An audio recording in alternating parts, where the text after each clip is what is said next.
Fight Game Media presents A Matter of Family, How Don Callis and Kenny Omega Forged Their Golden Relationship, by JD Oliva. In 1989, Don Callis was a rookie wrestler competing in Tony Condello's WFWA in Manitoba. Already a natural in the ring, Callis was immediately pushed to the top of the promotion. Many of the veterans didn't like it, with one notable exception, the Golden Sheik. The Sheik was a Winnipeg mainstay with a gravelly voice and a golden keffia perched on his head. The veteran trained Callis, but as his own career was winding down, he saw potential in the young heel who was already a top interview. After retiring from the ring, the Sheik told Condello that he wanted to manage Callis, giving the young champion an instant boost in credibility. As part of the Mercenaries of Mayhem, the two became inseparable, with the Sheik, real name Larry Anson, guiding Callis not only in story but in real life. Anson became a father figure to Callis in a business where men are traditionally more interested in self-preservation than teaching the next generation. Callis also met Anson's young nephew, a young fan by the name of Tyson Smith. Callis' career trajectory took him from the legendary Northern Canada Death Tours to Madison Square Garden, where he performed for the WWF as the Jackal.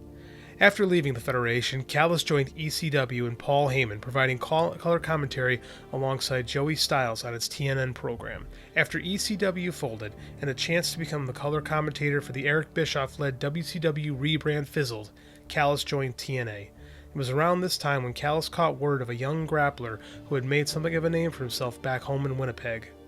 He was 17 years old, green as grass, but he just moved differently than everyone else. He had an explosion and almost poetry to the way he moved that just made him different. I thought, this kid's got something, said Callis.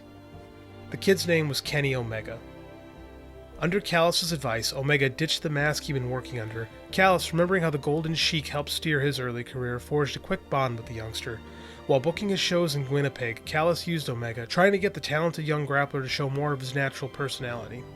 While looking back on those days, Kenny Omega said, "I remember treating those as my first huge goal to strive for, especially since he would only use a small crew, stars from ECW, who were the cool thing on Spike TV at the time, and featured local boys considered to be the highest standard of wrestling we had in Canada. I remember getting called out by one of the local guys who never made the cut.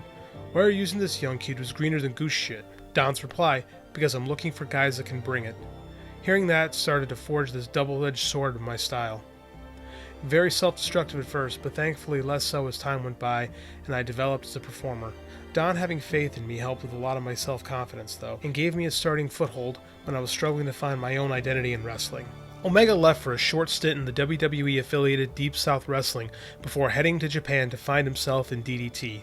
Callis left professional wrestling altogether, finding success in the private business world. A few years later, Callis received a surprise phone call from Omega, who asked him to deliver the eulogy at his uncle's funeral. Confused, Callis asked Omega who his uncle was, and the answer was an even bigger surprise: the Golden Sheik. I had a double shock of not only was the Sheik gone, but he was Kenny's uncle. I had no clue. But that's something that's very Kenny, keeping something quiet for years and then just to come out with it. He's a very different cat when it comes to how he shares information. Kenny Omega and Don Callis reconnected after the Sheik's passing. Callis kept tabs on Kenny like an uncle checking in on a favorite nephew off chasing his dream. Callis himself remained disconnected from the wrestling game until guesting on Chris Jericho's 25th anniversary podcast. But at the same time, Kenny Omega went from playing Bullet Club's junior heavyweight in New Japan to becoming the company's top performer. A series of matches with IWGP champion Kazuchika Okada elevated Kenny to elite status, with some saying he'd become the greatest performer in the world. At Chris Jericho's urging, Callis teamed up with Lance Storm to create a podcast of their own called Killing the Town. Now firmly entrenched in the podcast world, Callis came together with Jericho and Omega to do a Winnipeg's Greatest Sons episode. On that show, Callis remarked that the Gateway to the West usurped Calgary's role as the home for the best Canadian talent. But it was another offhand remark that would change the course of professional wrestling. I said to him, "Good luck in Japan, kid. Get me booked." Get me booked is just an old-school throwaway line. It's just something you say.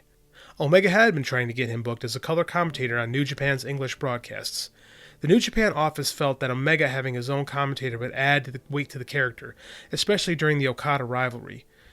New Japan Pro Wrestling booker Gato first suggested the legendary Bret Hart. Omega declined, saying Hart was great, but they should use Callis, who he called family. The New Japan office was unfamiliar with Callis' work. Apparently they'd missed his ECW exposure. Omega referred Tiger Hattori to Callis and Storm's podcast. The New Japan office was so impressed with the work that they made an instant offer to Lance Storm. Lance has many great qualities, but being a great talker is not at the top of his list. That's like them calling me for the Super J Cup. It just doesn't make any sense, said Callis. Omega went to bat, and soon Callis was brought to New Japan, teaming with Kevin Kelly. The two quickly became one of the premier commentary teams. Callis fashioned a manager-on-commentary character inspired by Bobby Heenan's relationship with Ric Flair. In a way, Callis had come full circle, representing the nephew of the man who guided him in his early days. Family, taking care of family. Kenny Omega recalls fighting for the man who industry insiders say is his closest ally in wrestling, next to the Young Bucks. Family connection aside, I knew Don and his perspective would be a fresh take on the commentary for New Japan. As a huge fan of Japanese pro wrestling, one thing I knew that couldn't be touched was the passion of the Japanese commentary. Whether you understand the language or not, you feel the passion for the matches they call. Don, in the same way, elevated all of my major performances in New Japan with moments that were just as special as the moves being performed in the ring. It's all part of the production and part of what makes a good match great, and a great match a classic, said Omega. A year later, Kenny Omega, while having great matches, found himself mostly uninspired with his options heading into the 2018 Wrestle Kingdom show.